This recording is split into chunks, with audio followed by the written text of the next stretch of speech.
Il advint cette fois-là qu'une gargouille se libéra étrangement de sa gangue grise née de la pollution, pour s'en aller courir sa chance dans le monde des vivants. Si sa métamorphose se fit sans grande difficulté par le truchement d'une bonne fée, la chimère cependant conserva son faciès inquiétant et un cœur qui demeurait de pierre. Se mouvoir parmi les humains lui donna ainsi la possibilité de prolonger le rôle que l'architecte lui avait dévolu depuis quelques siècles. Gouttière, elle avait été, évacuant par une gueule grande ouverte des flots venus du ciel, avec des grimaces infernales.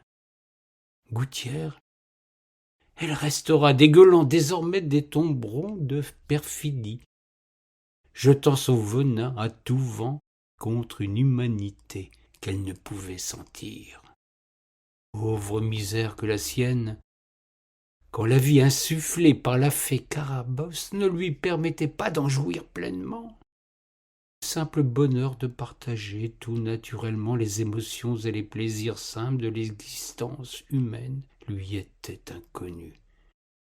Hélas, elle conservait en elle sa mission qu'un tailleur de pierre autrefois lui avait assignée, semer l'angoisse et la peur parmi les mortels.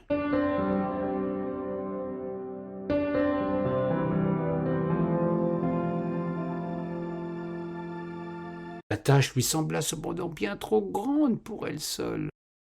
Si son enfer est pavé de mauvaises gens, il y a bien trop d'individus accablés de faiblesse ou de travers, de défauts ou de vilainies inavouables pour les tourmenter à longueur de propos acerbes, d'insinuations fielleuses, de paroles diffamatoires, de sous-entendus exécrables. Elle avait conscience qu'une éternité de pierre n'y suffirait pas, tant ce peuple de mortels était voué à l'imperfection la plus exaspérante. Curieusement, lui vint alors l'envie de choisir une seule cible.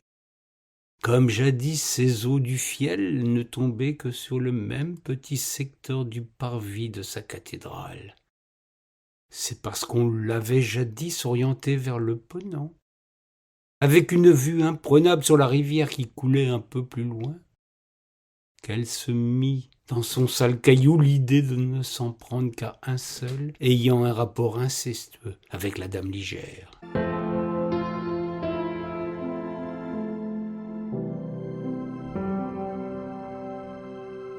Plutôt que de confier ce choix au hasard, elle chercha dans les archives qui avait bien pu narrer l'aventure des tailleurs de pierre au point d'en faire une parodie de mystère sacré. Elle qui fut sculptée dans une pierre de tuffeau venue de l'Ouest, elle entendit frapper au burin de sa méchanceté un faiseur d'histoire et de fariboles. La gargouille avait jeté son dévolu.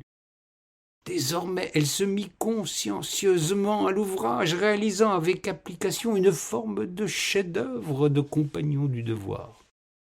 Chaque jour, elle taillait des croupières, déversait des horreurs, jouait du mensonge et de la diffamation contre celui qui avait emprunté volontairement le chemin de la perfidie et de l'ironie. On peut supposer que c'est parce que sa nature de chimère minérale lui interdisait de disposer du sens de l'humour qu'elle haïssait tant cet individu de chair.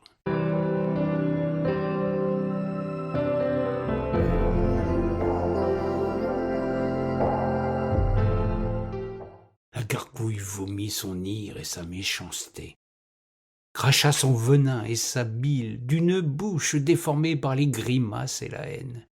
Elle trouva des oreilles pour donner crédit à ses propos, ce qui la conforta dans sa méchante mission. Puis, le flot devint si puissant que nombre s'interrogèrent sur la perfidie de cette délatrice compulsive, grimée sous apparence humaine. Le tableau était bien trop sombre pour être crédible. Même une mauvaise personne comme ce bonimenteur ne pouvait réunir autant de mots dans ses mots.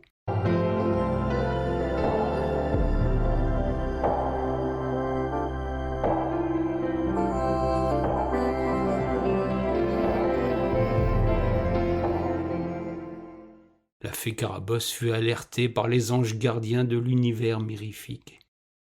Sa créature dépassait les bornes, ce qui, pour une pierre, pouvait relever du pléonasme.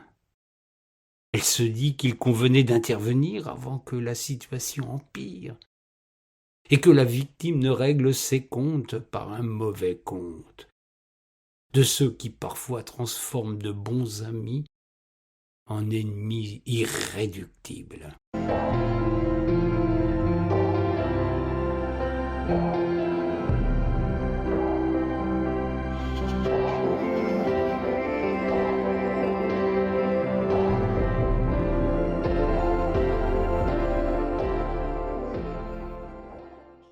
Pour épargner pareille issue, la fée punit quelque temps la gargouille, lui faisant subir une nouvelle métamorphose provisoire. Du moins l'espérait-elle.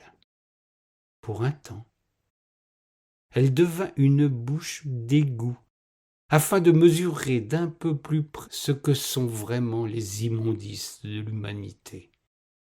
Puisse ce purgatoire lui redonner le sens de la modération et, qui sait, de faire battre un peu ce cœur par trop minéral.